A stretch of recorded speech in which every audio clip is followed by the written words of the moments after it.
going to call the meeting to order for Winnebago County Community Mental Health Board. It's Wednesday, May 7th, and it's 2 p.m. Roll call. Mary Ann Abadi, here. Andrew Bradshaw, here. Dr. Copeland. Dr. Giardini, Here. Here. Dr. Gorski, here. And neighbors. Yeah. Wilson. Here. Dr. Kinney. And Mohammed Yunus. Here's Dr. Kinney. Okay. No public comment today. I don't have any presentations. So it should be a short meeting for all of us in attendance. And we have the monthly activity reports from April. And Jason, you want to highlight some things from that? Sure, yes, I'm sure will. Thank you. A lot going on. I'm going to actually have Chelsea maybe started off with an update on some of the community events that are coming up related to some of the funded programs. So on the back table is a flyer for the Building Bridges event. This is the third year. Dick will be representing the board as keynote speaker. But a great thing I can say is that every single accelerator and core program has signed up and will have a table. We are at 40 tables right now, so I just cut the registration. But that will be Thursday, or I keep saying this, Wednesday, May 1st, at 4 o'clock. What? 21st. Did I say 22nd? No, it's that. Sorry. I'm sorry. May 21st, Wednesday. So there's flyers in back for that. And then we have a new one that just came up yesterday. The School of Social Work tracks the SWAT Accelerator Program. They'll be holding a press conference.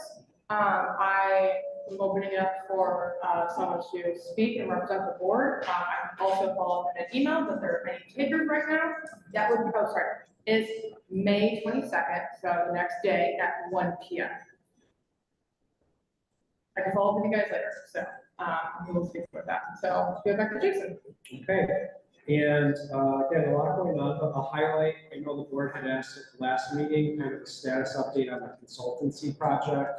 There were 3 of the kind of smaller, let's say, project managers that are engaged in this work. The co-chairs of the committee, Dana Ross and Dr. Martel, and myself met 3 times with the consultants in April to really, I guess, get a pulse on where they're at with their data analysis, and they already have drafted their preliminary recommendations. So over the month of May, they're going to be engaging the full group of the participants in that advisory council to weigh in on kind of how those things align with local needs, local organizational strategic plans, CCBHC funding, et cetera. They've got kind of this system to help gather that input and start prioritizing what they think are top level needs for the community and identifying models that could potentially be replicated from other counties throughout the United States. So month of May, those meetings will be happening with the advisory council, and then they are scheduled to come to present to the mental health board at the July mental health board meeting prior to finalizing the report. So there's still an opportunity for direct feedback and input from them. So what is the current status of data collected? Did everyone give data and exactly where it is? Yeah. So I was not directly engaged in the data collection in the sense that none of it passed through. So I'm reporting from what the consultants told us what data they had. They received a good amount of community analysis from us and from the health department, from all of their eye planning. They did receive I guess we'd say like direct service or clinical service level data from UW Health, Rosecrans, Crusader, and Rockford Fire Department. And they did not receive data from OSF, Mercy Health, UIC Miles Square, or Rockford Public School District, District 205, who were partners in the committee. One of the challenges they had with the data they received is because the 4 organizations that provided it are unique in the sense that one's an FQHC, one's a CCBHC, one's a hospital health system, and one's a fire department, that it was kind of disparate, so that they weren't able to aggregate a lot of that data to do capacity analysis beyond each organization.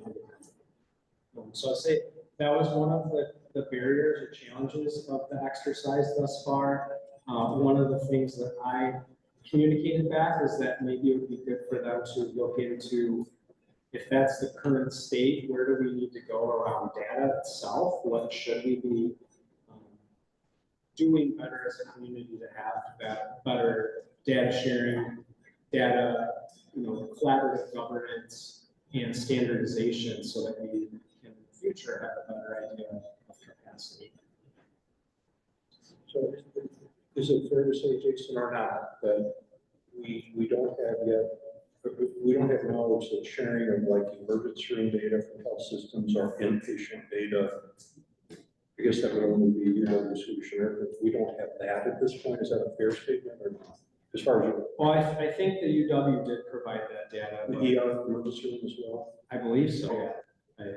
I don't have like a detailed summary of all the data that was provided. That didn't go through me in any way, so, but it was my understanding that they did provide emergency room communication.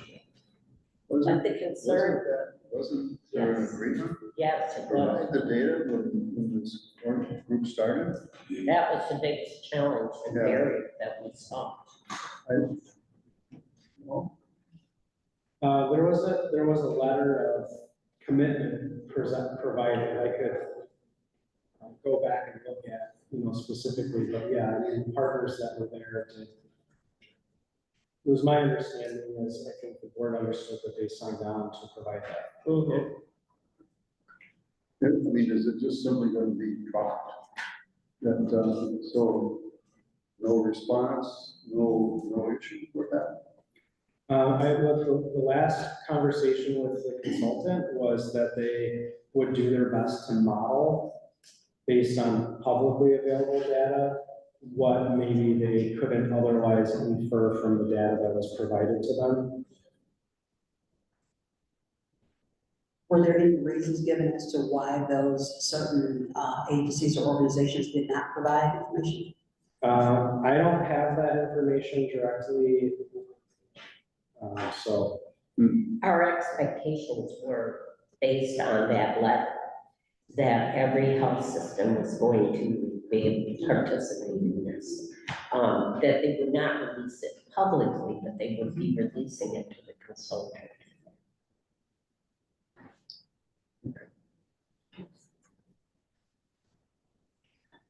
So at this juncture, is there feedback that the board should be giving?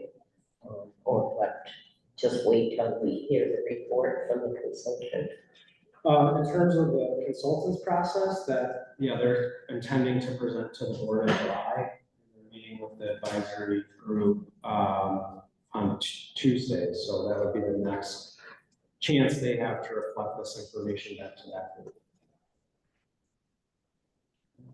So at this point, we think it's sort of a sealed deal. We don't expect the other two healthcare institutions to provide that sort of data, or are there still ongoing discussions about it? And I know you don't know all the detail.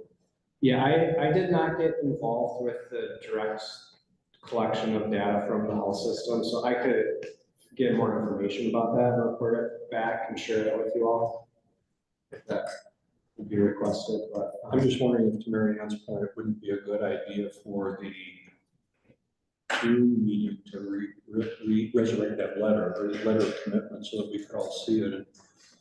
And if you think so, Mary Ann as our chairman, and then issue a statement of some sort. Have you Consistent. have concerns that, Yeah. you know, that was really a talking point, that was discussed at length, that Absolutely. was a requirement. To Bill's point, is there a purpose in doing it now rather than waiting another month before they go even further along? And more entrenched in what they've done? Should that be done now? I'm just not sure exactly what the wording of the letter is. They try and get there before they kind of close the door? Right, Yeah. So in other words, should we give you instructions to attend the meeting Tuesday? I'm happy to report back to the group that that's the directive from the mental health board, that they would like to understand what commitments were unfulfilled and maybe a better understanding of where that gap was or what the issue is. yeah, why we're not getting that information. Which agencies and organizations did not provide that again? I'm not going off the letter that we had, but I'm going off the consultant's report that it was what they believed they were getting, who they had as partners, and who did not provide that from the list was OSF, Mercy Health, UIC, Miles Square, and then RPS 205.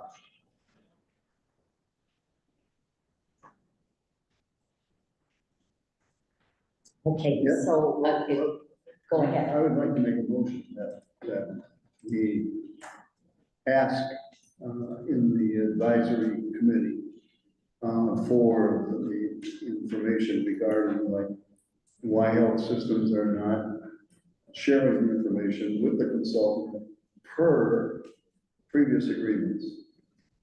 Since it would seem that it has the potential for making a change in conclusions that are going to be reached by the consultant and giving back to us as part of the community. So you can't vote on a motion that's not on the agenda, That's what I can have, if I hear consensus from the group, I'm happy to communicate that back to the, feedback, that feedback to the advisory group, yes. okay. Thank you. Okay, moving on to our action items, I'll need a motion to approve the April meeting minutes. In second, okay. Any further discussion? Hearing none, all those in favor, please say aye. Again, we're moving on to an action item, which is resolution 2025 X, authorizing funded program budget updates for program years 4 to 6. So,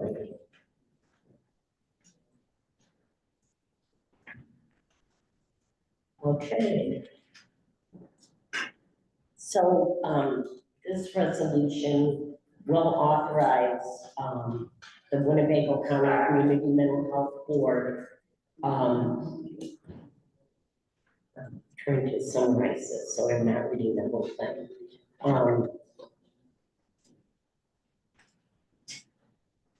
To allow us to approve the following updates, by the funded programs, program year 4 to 6.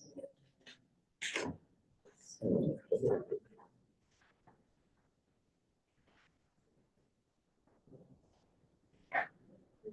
Go to previous, not previous, good. what is? Go to previous. Oh, okay, I'm sorry. The organization means the department, the Trauma Informed Community Care Coordination. And they had expense changes, and we are going to have a motion to approve the amended changes. And you all have that in your, there was a lot of detail about the changes requested.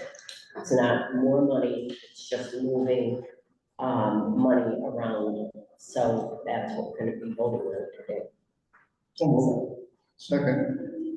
Okay, any discussion? All right. Since we don't, Roll call, yes. it is roll call, okay, I was gonna say. Do we do the Do we have the second motion? Too? Yes. Okay, very good. Roll call is Andrea Bradshaw, Yes. Dr. Edward Copeland, Dr. Terry Giardini, Yes. Dr. Bill Borski, Yes. Dick Honer, Yes. Kim Neighbors, Jeff Nielsen, Yes. Dr. Amanda Penny, Yes. Mohammed Yunus, Marion Abadi, yes. So that motion does carry. All right, moving on to the next resolution, for making a recommendation to, the appointing authority for the Winnebago County Community Mental Health Board. And, for this, as you all know, that we have a vacancy on our board, and we put forth, the recommendations for the application. And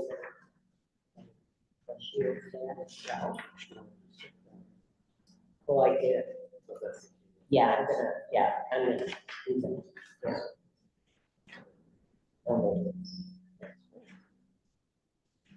Okay, so. All right. This is the resolution for making a recommendation to the appointing authority for the mental health board.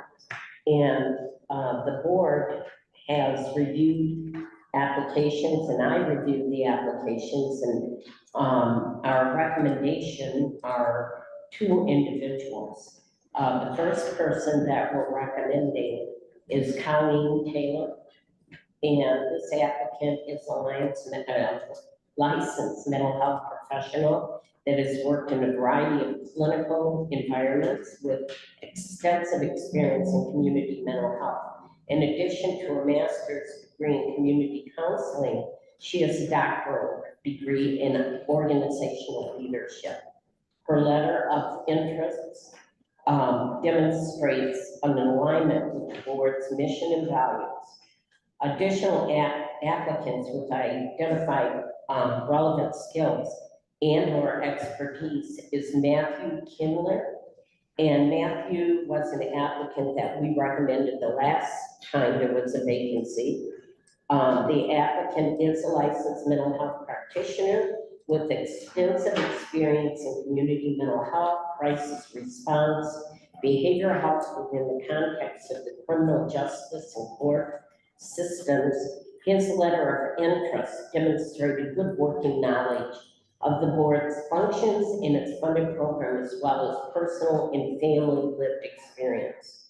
So we are highly recommending both of these individuals for one position at this particular time because of Margie Lindmark's resignation. So I think if we don't need a motion, or we do, to send forward, okay. So I need a motion. Second. Okay. Any questions or discussion? Hearing none, all those in favor, please say aye. Aye. Both same sign. Okay. And then, I will go backwards here. This is resolution 2025 authorizing the Winnebago County Community Mental Health Board funding and allocation of special project funds for accelerator award applications. So as you remember, we had a few accelerator awards that we definitely should vote on, but before we do, we're gonna let Jason explain that the motion is tabled at this particular juncture. There was a motion for approval that had a first and a second that was tabled at the last meeting, so that can, by board vote, be taken off the table. I know it gets a little complicated, but if you want to take that off the table, you can make a motion to take it off the table, vote on that, and then continue with that motion for approval. That's one of the options, but there is currently a tabled motion for approval. And so we provided additional information to the board members. There was a scenario plan, so to speak, that articulated what would happen if the project only received funding from the mental health board and no other funding, what essentially they could do with that amount of funding. So that's what was, I think, the follow-up item that was requested.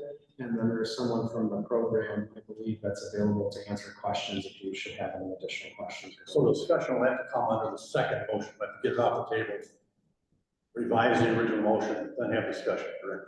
You can discuss really before or after the motion. Now? Yeah, you can discuss now. If we have someone here that want to add to the conversation. Who is here representing that? Yeah. There you go.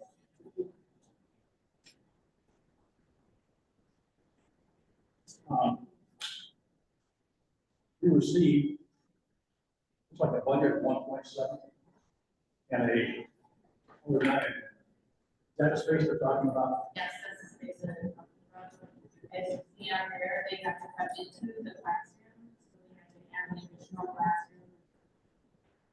And then the gray area that's presented there will actually be the technical suite.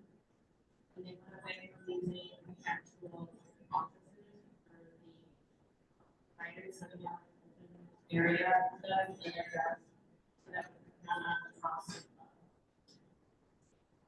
So initially, we're going at two for offices, right?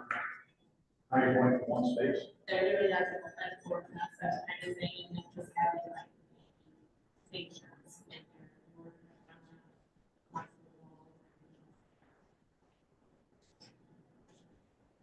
I'm one of the neighbors from Mount Hope.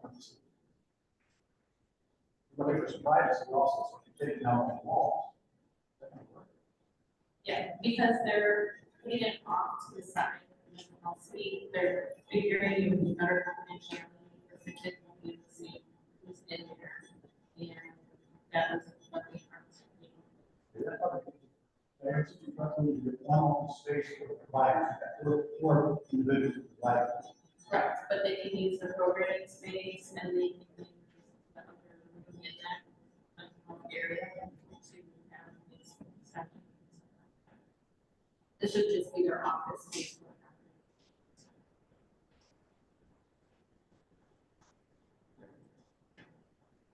I get a little bit lost. Because I think we were initially going for four offices. Now we're not, now what you're suggesting is different. No, the architect came back with the floor plan there, and they also gave us an updated one on Monday that's just a little bit different. That included. Yeah, would you mind coming to the front also? It's a little hard to hear at this end of the table. So that all in this case. We distributed them to the Okay. board members. Okay, so the mental health suite is actually the red and the gray area that is on the floor plan that they presented to us, and it also contains like an area for multi area and also a programming area. They have the restrooms down there as well. This red hallway that's narrow going out to this mental health suite, that would actually cut into one of our classrooms. So that is why the additional classroom is placed out in the red area. It's in order to replace the loss of that classroom. Okay. So the gray area that I see this line here, that's the mental health area. But that's one open space. No, there will be some areas, like a multi-purpose, like a programming area space in there. There's a couple of walls, but there's also a bigger area that they mentioned that they can either use for programming, or if they wanted to have one large office space that they could put like cubicles up to document. But they were planning on using the rooms for like the groups and all that sort of contact with the kids. Put back up a second. The initial proposal, if I recall correctly, was for 4 individual offices for your 4 different clinicians that work at your facility. That is now morphed into something different.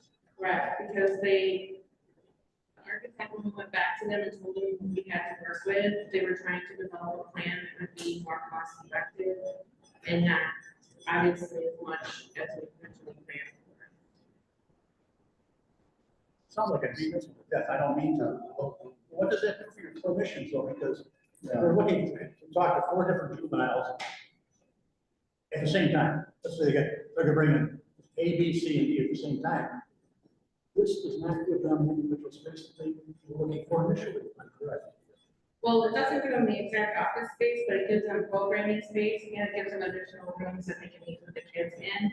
And the director and myself are actually looking into the possibility of using, the area that we're cutting into, that classroom area, as another area for administrators to use. Just because we're using that as a classroom space, and I don't want space to go in here. Then you're cutting down existing space that you use for the purposes. Right, the classroom, that's why they put in red, in the rec area there, it shows, that will be the replacement classroom. Because we are cutting in to the actual existing classroom currently. I think we had 1.1 available, we're now down to 1.7. What is the 6 from? Do we have confirmation of that? The request for use of juvenile funds has been put on the agenda for the finance committee, which is being on June 5th. Right. And then that clears the meeting there, we'll put on the agenda for the board meeting on June. So your secondary funding is still up in the air.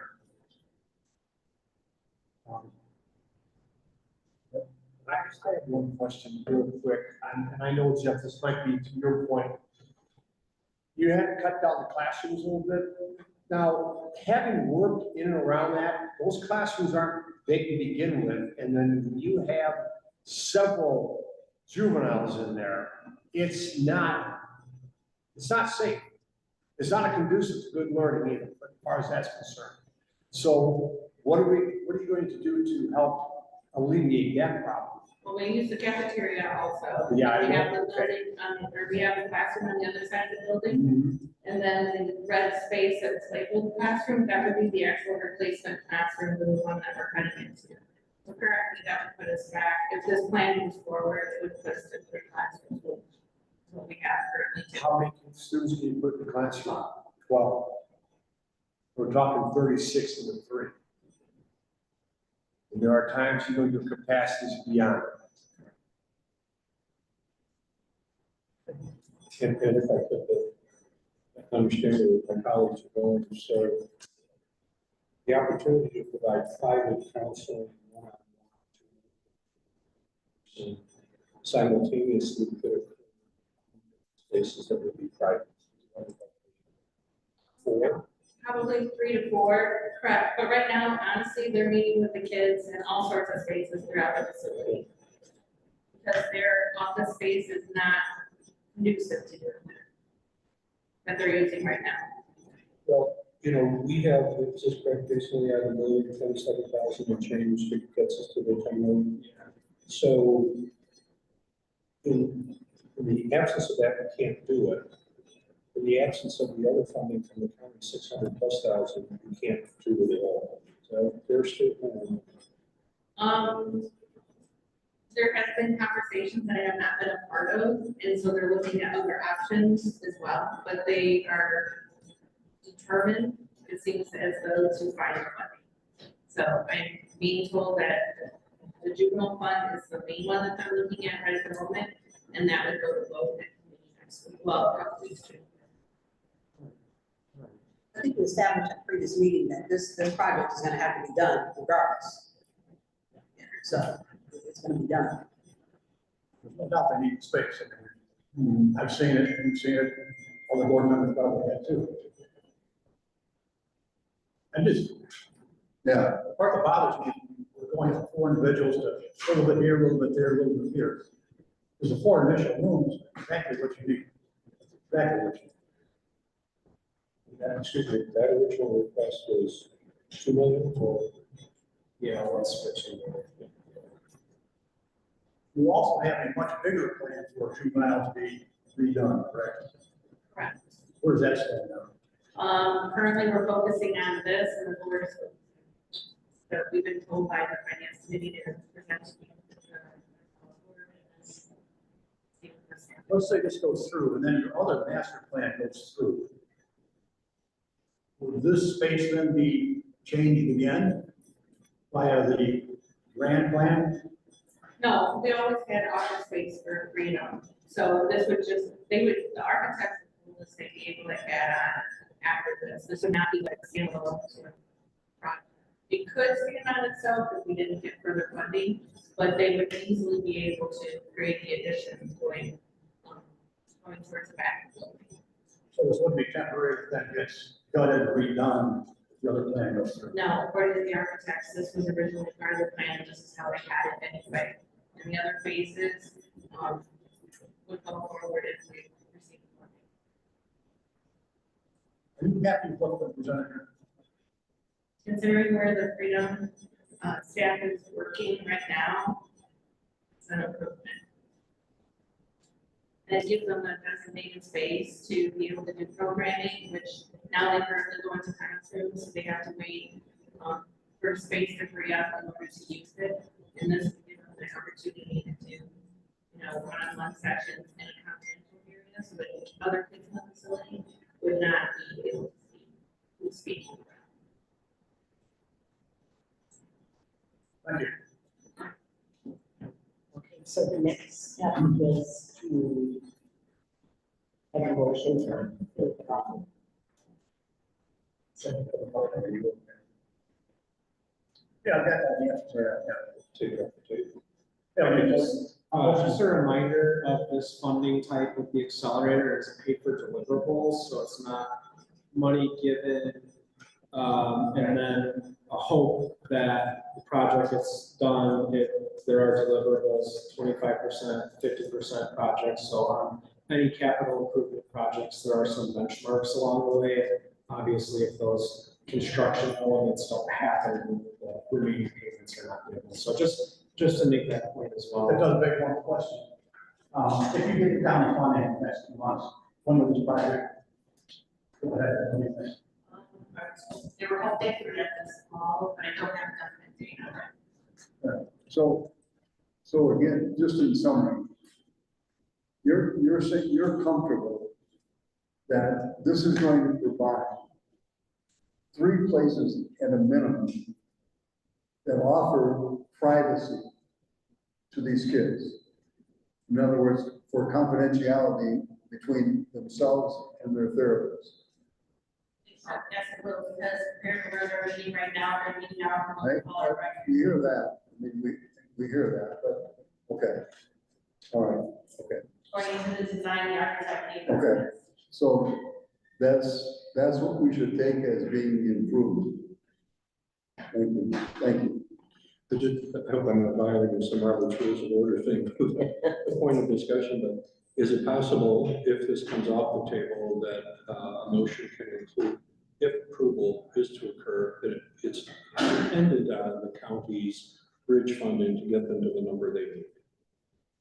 Yeah, I think maybe just making a separate motion to that effect at this point would be the best way to proceed, because I think, I don't want to get into the rabbit hole of Robert's Rules, who made the first motion, do they want to amend their motion? Yeah. I think if there's going to be an independent new motion, including those things, which you can do, then Oh, yeah, no, you can just make a new motion. yeah, not to take it off the table, it would be Yeah, there. It would be I there. just make a new motion to approve it with these conditions that we've described. so are you making a new motion? Pardon? Are you gonna make a new To motion? bring it off the table, yes. I'll make that. I'll second that. Okay. And this would be the money, right? So No, just right now, you can just do a voice vote, because you're just voting to untable the table motion. Okay, any other discussion before we vote? Okay, so all those in favor, please say aye. Opposed, same sign. All right, so now, Yeah. do you want to make a new motion? Is that? Now there's a motion to approve that is on the floor, so we can now. Well, that is to approve with the stipulations, No. Original motion. just to approve the original motion. Or approving it? So, Andrell Bradshaw, Yes. Dr. Copeland, Dr. Giardini, Yes. Dr. Gorski, Yeah. Dick Koenig, Yes. Tim Neighbors, Jeff Nielsen, Yes. Dr. Penny, Yes.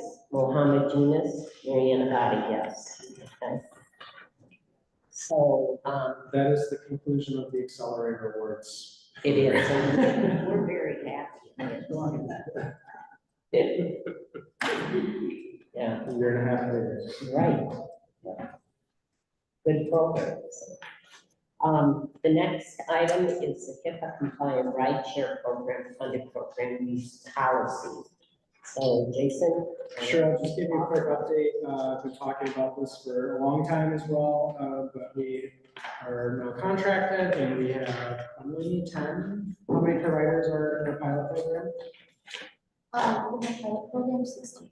16 providers that are funded by the mental health board that are going to participate in the first year pilot to implement this service in our community, which is a HIPAA compliant rideshare for direct service, non-emergency direct service programming. Really help fill the gap. It was last resort, so we have a checklist that you'll see attached of what each agency has to sign off before they schedule a ride. They've gone through this checklist. They've made sure, does this person have access to a car? Do they have a family or friend that can drive? Do they have the ability to use public transportation for this appointment, et cetera? And then if all of those things cannot be met, then they can schedule this ride. We had the vendor come and present at the last Learning Network Collaborative.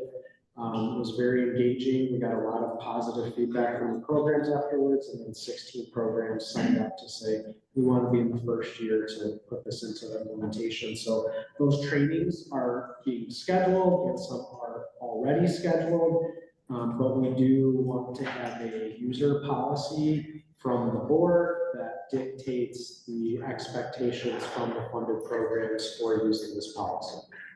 So that is what is presented to you. It was modeled off of McHenry County's mental health board's policy, and they have been using this service with this particular vendor for many years.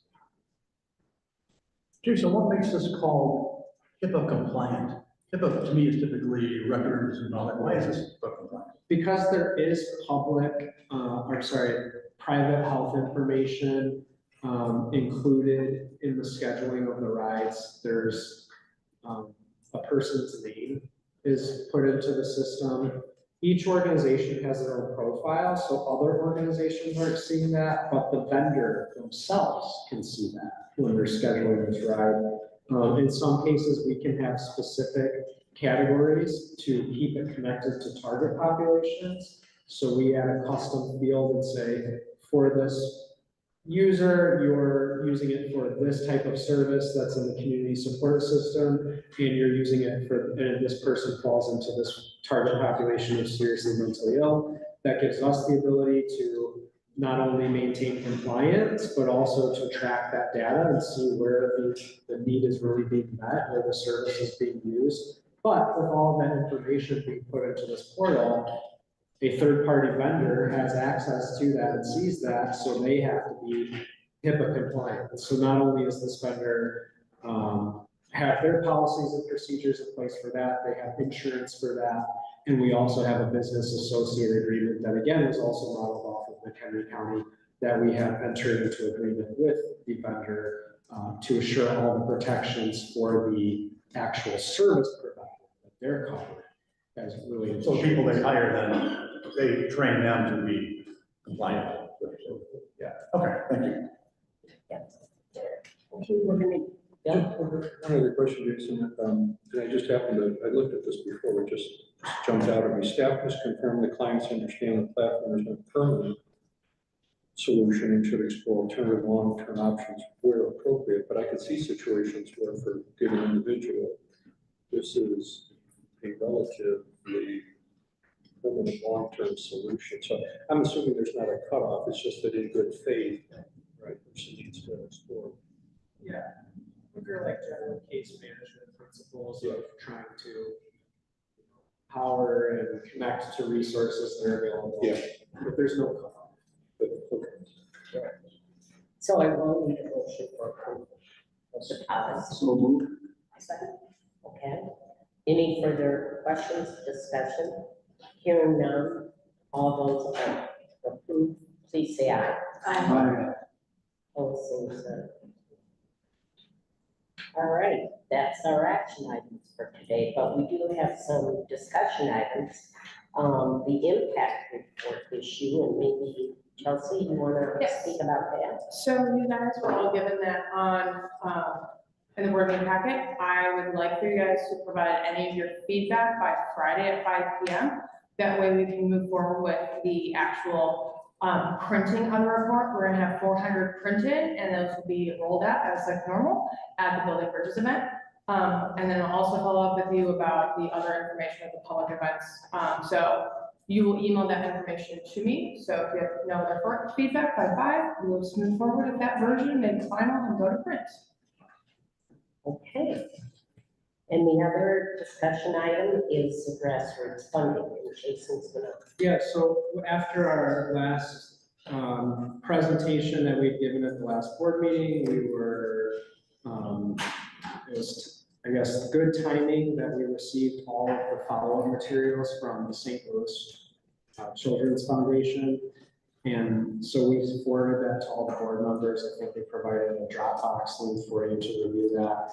I think that information helps clarify some of the questions that came up at the last meeting, such as, you know, are we kind of restricting organizations with lower capacity by having them enter in this, is it called Candid platform? And really what we discovered from that information is that Candid is really not about tiering capacity, it's about tiering transparency and making sure there's appropriate information and good levels of transparency from the organization and reporting. So I hope that was helpful information. I don't know if there's remaining questions, but we just want the direction that if this is a priority for the board, we're gonna move forward and draft a notice of funding for review and discussion at the June board meeting, and then potentially would have that to the board for approval in the July meeting to open up a fall funding opportunity just for that grassroots funding. So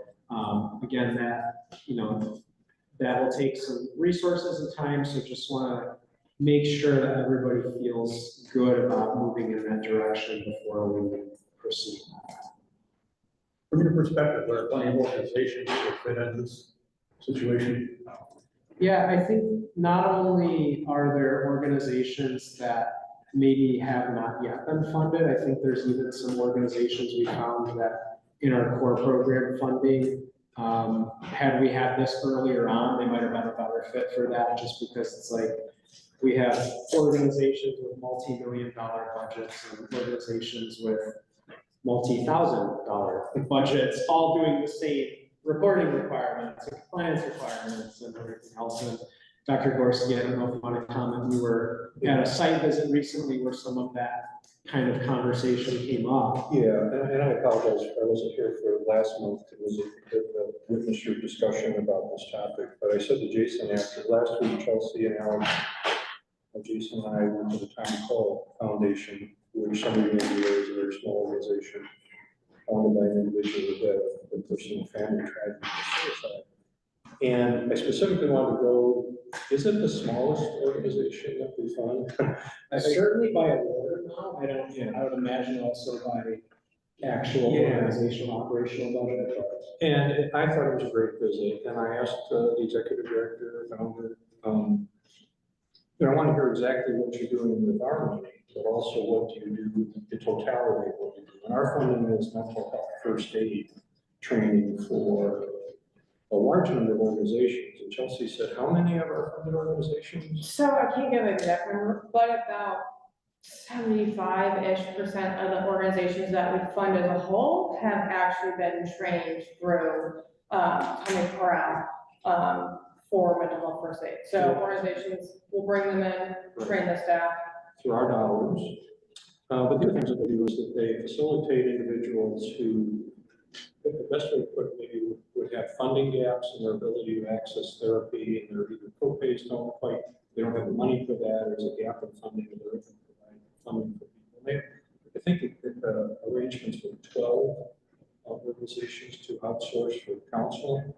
So the thing I really liked about it is they have kind of a broad impact, and they're not at all silent. I mean, I think all of us on this board appreciate when people are collaborating and do things things like that. And the other thing that came up toward the end of the visit, not even brought up at the beginning, is they're losing their location. So they've been in a United Way strong house that now Zion is going to sell. So I think they only have a month or so before they have to find a new place.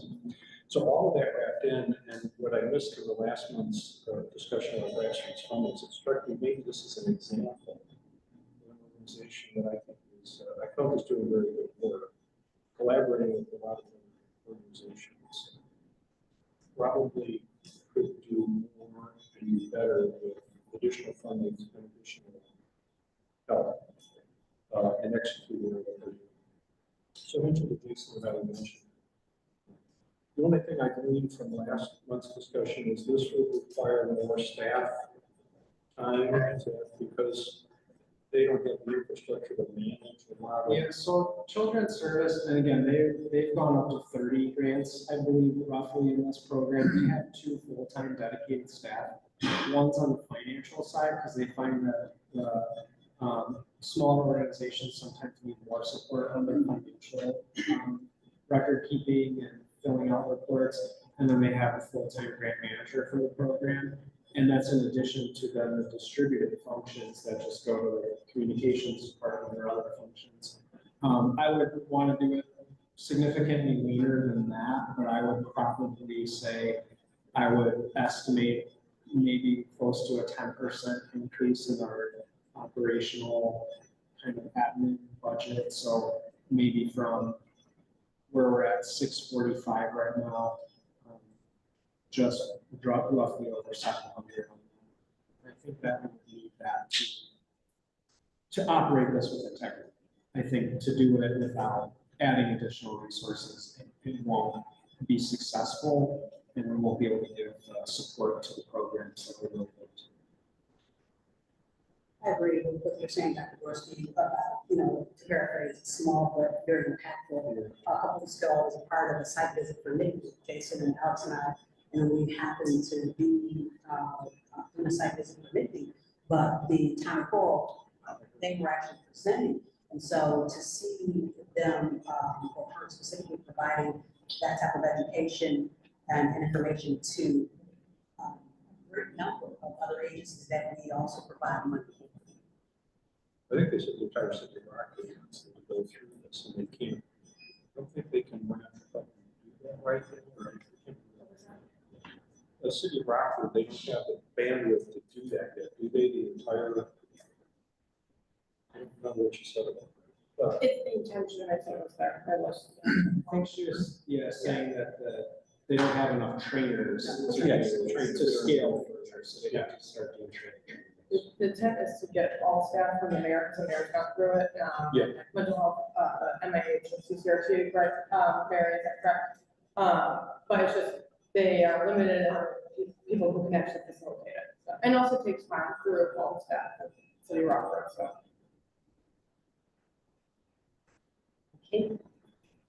So we will proceed with a draft of a notice of funding opportunity for the June meeting. We can have some discussion on that.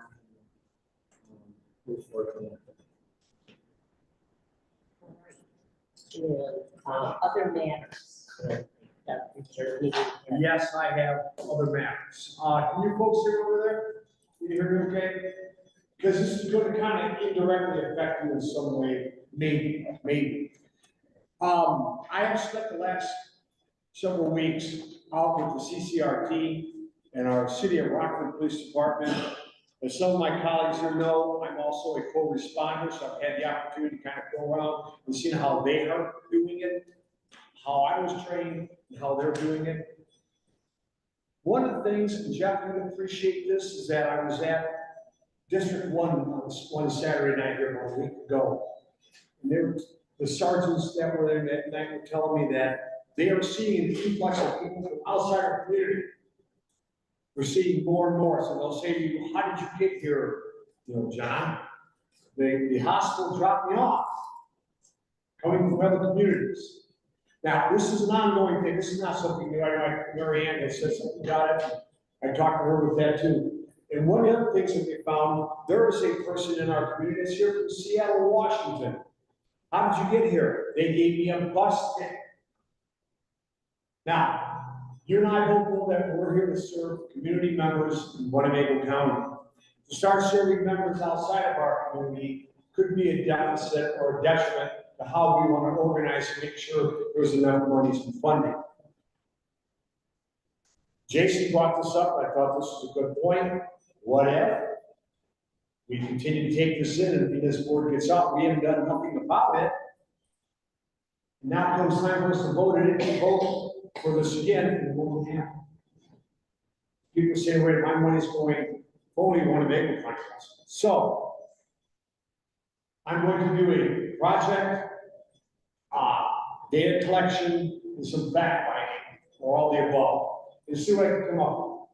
Now, do I have any protocol? No, I really don't have a protocol. I'm just gonna start going out the cops more, spending more time out there and see where these people are coming from. If I can get some information. And in the next couple of months, I hope to present that information back to our board, and to those in the community who want to hear about it too. And if you have any stories or things you want me to look into, please contact Jason. He'll get a hold of me and I'll contact you and you give me some information. But I think for the betterment of our community, we need to take a look at this. Now, I could be blowing smoke, it could be worth absolutely nothing. I'll be the one to find that out. But at least I want to get started. Okay, so with the approval of our board, I'd like to do that. That has been a concern for many years. Many years. Doctors heard it, the hospital side, it's a lot of heard it. And some of the people I dealt with, would say, well, that came here because they sent it here. They don't have to give me a bus ticket. Some of it was, it's not true. But some of it maybe. That goes back to stories about we're filling up our houses, people that come out of Chicago. But there are, so I think it's a good move to take a look and see if there's facts picture there. You know, the only person out of time would be me. You know, and I have the time. I think the challenge here, because, you know, I remember, it's been around for a long time. It's actually called fair.